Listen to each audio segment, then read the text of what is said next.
welcome back to Mo's Outdoor Adventures. I'm going to do a quick video today, and reminder for people out there. I went camping over the weekend, had the boat, everything worked good, towed the boat all weekend, towing the kids on the tube, fishing, good weekend. Saturday night I went to hop on the boat, got the gas filled up, tied the tube on, went to reach the key, and it was gone. Well, right there's the unit. It bolts right onto here. The switch was there. The key was missing. So, I don't have a spare key. I took this all apart, tried to hotwire it. There's no way to hotwire it that I could figure out. So, I had to order a new ignition switch because somebody stole the key out of the boat on me. I should have known better than to leave the key in the boat, but I didn't figure it'd be bothered for a little while down there, and I didn't have a spare. So now, ordered up a brand new ignition switch. So I ordered a new ignition switch. It's like 50 bucks. I got two keys. This time I'm going to keep the one key in the boat, in the ignition, and I'm going to take another key and hide it. Got a couple locations I can hide it in my boat. So we're going to do a quick video installing this thing back in, and hopefully fires up after that. Luckily I still have the trolling motor. I was able to get the boat over to the boat launch, get it on the trailer and all that. That powers under itself. I have that hooked up to a double battery system on its own circuit and everything, so that worked. I was able to move around. But the key, always take your key out of your boat. Don't trust people. I'm guessing it was some kids were screwing around down by the beach. Somebody swiped it. It's probably out in the lake somewheres, but that can ruin a day on you real quick. So just keep watching. I'm going to quick plop this key back in and ignition all in and get it all hooked up, and hopefully she starts. So to change out this switch, you have to take all the covers off. There's 3 bolts down here. This comes out, pulls the whole control unit off. You have to take the 2 covers off up there. There's the kill switch, it has a tether to it. And I got the tether switch over here, yeah.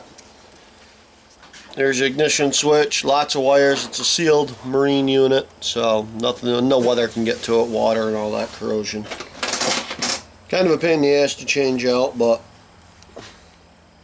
if you don't leave your key in your boat, nobody will steal it. You won't have that problem. Lesson learned. Should be pretty simple.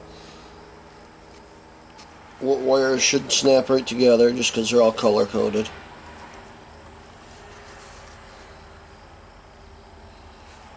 Yellow and black, yellow and black. Purple goes to purple. This purple, I assume, goes right into that one. These are all weather tight connectors. Here's a black and yellow. This is a black and yellow. Got a red. It's going to go down to the red. Kill switch has 2 wires. One's black, which I'm assuming is this, because there's only 1 plug left. And the other goes to this ground switch, which just bolts into there. Along with this,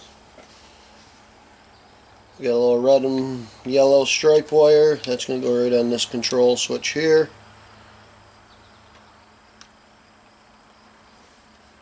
That's for the electric choke, I believe, because that's what this lever runs, is the electric choke on here. Like I said, it's pretty straightforward hooking it up, but you gotta have a switch in there for it to work. Tough part is getting all these ground wires over there. That did not want to come apart yesterday when I took this out. As you can see, this was the head on there. Threads look good, but it's kind of corroded in. So hopefully I can get this in okay. Put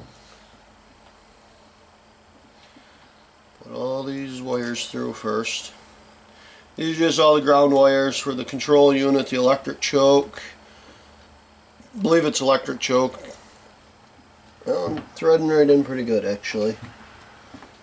Yeah, actually worked real good. Got a nice tight screw down on that. That was one I was kind of worried about. Wouldn't not come out good the other day.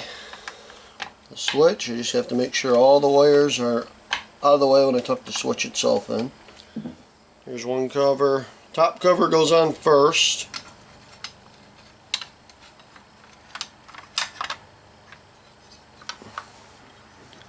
And make sure we get the center hole lined up. It's got a little plastic sleeve which holds any grease and moisture out.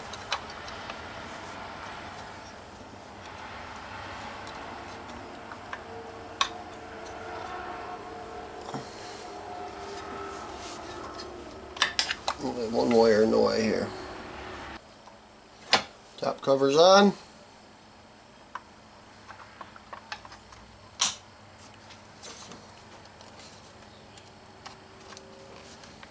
Bottom cover's on.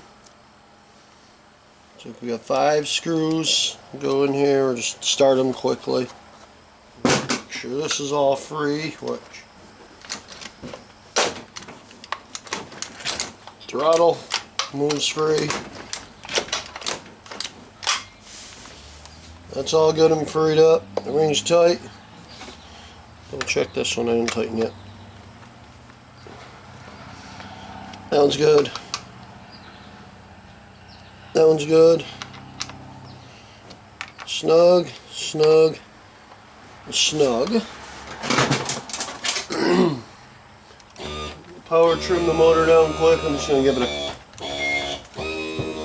I gotta stop behind the boat. I'm just going to give it a quick test, make sure she turns. Depress the key. And it fires up. Perfect. Key works good. Now I got to put this back together onto the boat itself, which has a backer plate. This goes on the boat. A couple screws go through it, and for some reason they give me an extremely long screw with fine threads. This one, takes 38 minutes to thread in there, but whatever works. This is the fun part. This does not work well. Got a bad angle, everything sets up at. It's tight to get back here. I gotta get my hands back in here. I got a pair of wrench with me today, so maybe I won't need pliers on there, but these heads are not the best shape either. You can see they're kind of rounded out there. This one was rounded out to start with. Hopefully I can get them in.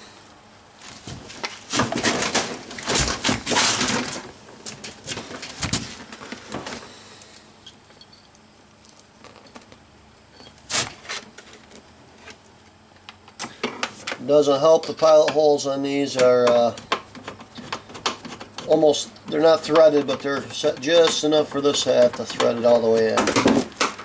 Once I get started I can get it by hand, so not giving you much of a view here.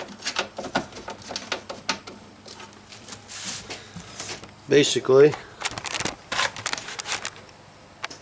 tightening that screw,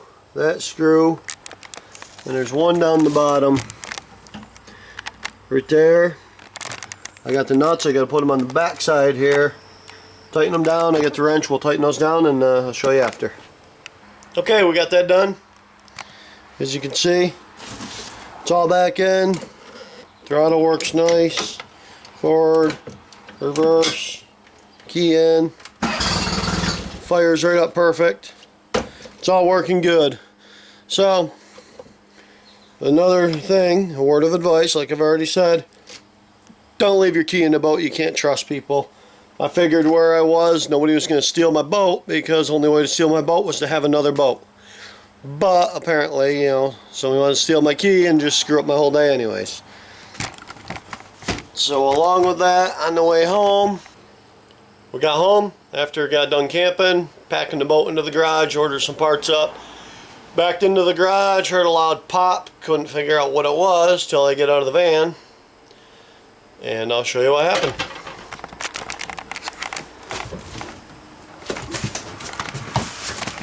I have my fishing rod holders here. As you can see, there's the ceiling of the garage. I have my one-piece bass rod. Forgot I had it in the rod holder from camping. And I snapped my good rod in half now. So, my next video here, I'm going to be repairing this the best I can until I can get to the store. I gotta get my next paycheck. I'll get to the store and buy another good one-piece rod. My reel is nothing wrong with it. Just when you're backing in your garage, make sure you don't have your rods in the rod holder hitting the ceiling. Thanks for watching. Stay tuned and we'll do a rod repair video next. Okay, so there's my rod that was broken. I'm going to repair this temporarily. Don't know how well this is going to hold up. It's not the, obviously you don't really repair these when they snap. As you can see, snapped there in half there. It's a pretty heavy rod. This is my medium heavy. So what I'm going to do is I have an old fishing rod in the garage. I got several old fishing poles in the garage, broken tips, just old ones that have been laying around.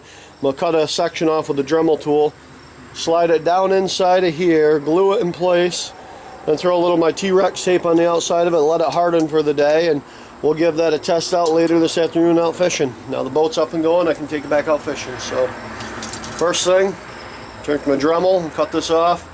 Watch out, that's graphite dust will get in your eyes and it ain't going to feel good. So we got a section cut off. We'll see if this fits down in here alright or if I got too big of a section. Might be too big, I might have to cut a little more off of here. See if that fits better. Might be a little too big yet. That's a tight fit, but it works. So I'll put some super glue on this. I'll slide it, take it out. We're going to put some super glue on here.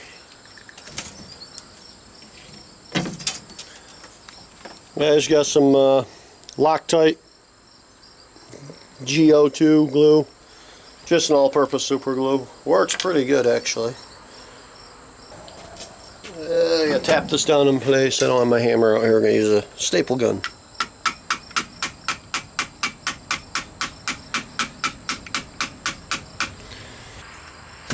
And there we go. Slid together. Get that line out of the way.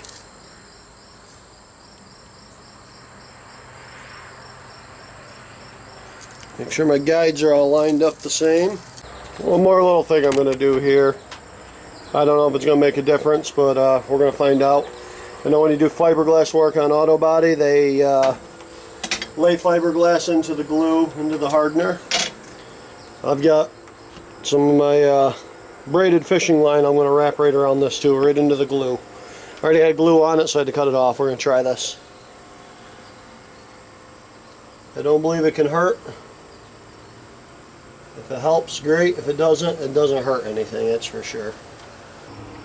She don't look perfect, but I think it'll hold. Welcome back. So we tried doing the fishing rod. I repaired it. It did not work. As soon as I put a little bit of pressure on, it snapped. So now I'm going to try something different. I have a piece of metal that just barely fits in here. We're going to put this down inside, glue this in place. Goes right up nice and tight on this end. We're going to glue it in. We're going to use an arrow and case the outside with an arrow casing if it fits. Give me a minute, we'll set this up. Okay, so we're going to cut the arrow with the Dremel tool and see if this fits over the fishing rod. It does fit, so we're going to try this way. Okay, so we need to cut. I was measuring about how much of the arrow I need to cut. We're going to cut it right about here. This will sleeve over top of this, and this is going to go down inside of there. We'll see if this works. Alright, so I got a little metal rod I'm going to put in here. Putting some super glue in here first. Hopefully this will hold better than the piece of graphite rod I had. At least it'll bend rather than break, if anything. I'm hoping this will hold up though. Just gotta get the glue down here. I'm gonna get it up and down the metal rod. Plunge right in there real good. Get a lot of glue on there. Same thing, we're gonna put glue on this end.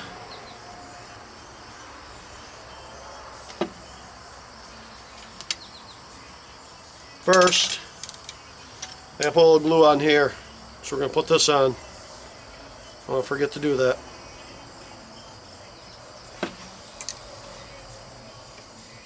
So the first thing we're gonna do is spin this around, get this all glued good.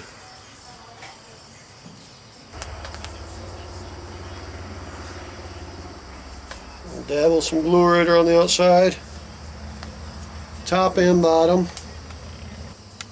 Guides are lined up. We'll go let this dry out in the sun and see if this works a little better.